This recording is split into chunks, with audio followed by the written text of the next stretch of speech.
What's up, everyone? This is Audrey from New Media Lit, and today I'm going to be talking about something that's been getting a lot of attention lately: the Marvel Cinematic Universe.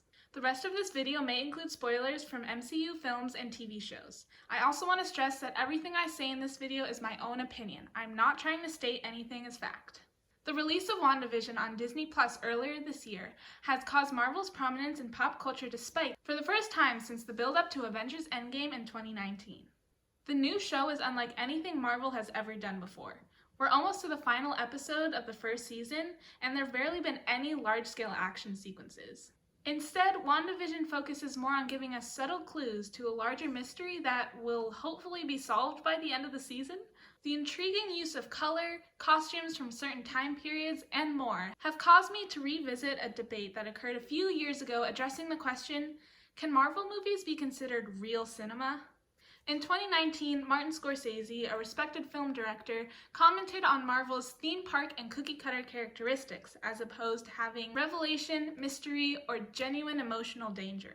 He said that the pictures are made to satisfy a specific set of demands, and they are designed as variations on a finite number of themes. The comment polarized the internet. When I first heard about it, my immediate instinct was to defend Marvel movies as being cinematic masterpieces. I mean, just look at how popular they are. But after some more thought and research, the answer didn't seem so black and white anymore.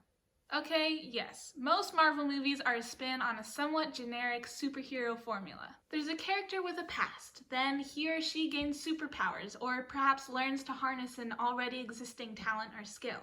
Then they eliminate a threat to their world, or the wider universe, and they emerge victorious.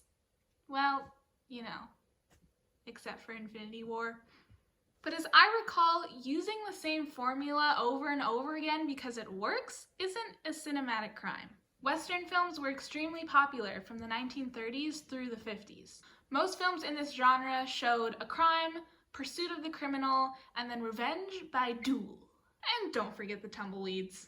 After that, sci-fi films became popular as movies like A Space Odyssey, Star Wars, and The Matrix were created. This genre usually has more variety to it, but there were still a lot of common themes. Now, I may be wrong, but couldn't we just consider our current time period as being the superhero-dominant generation of film without complaining about its repetitive nature? Even with that point made, there's still the issue that Marvel movies aren't original content. It's a franchise that rakes in the money and steals the spotlight from many independent films. Now, I could draw a comparison between the MCU and Harry Potter, arguing that those films didn't have original content either and it was an extremely popular franchise, but I can't argue with the fact that the MCU is quite literally never-ending. There's so much content to work with that they had to create phases, and it's quite likely that Disney will keep this little moneymaker around for years, if not decades, to come. Before I end this discussion for now, I want to point out some of the areas where I believe Marvel has proved Scorsese wrong. It may not seem like it now, but the first Avengers movie was actually a big risk. Before that film, no one had really tried to take characters from their standalone timelines and smash them together into one united mission.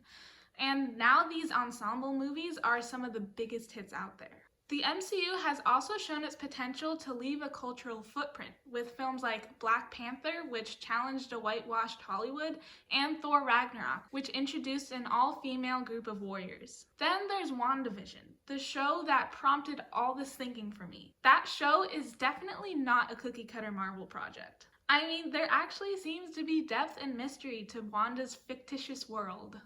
After all this, I don't think I can come to a solid conclusion about whether or not Marvel movies are real cinema. I'll say that the MCU has become a landmark in pop culture today. But I'll also say that it's inevitable Marvel will eventually die out and become a thing of the past, making room for the next dominant film genre to stand in the spotlight. I am inevitable. This has been Audrey from New Media Lit, serving you some opinions.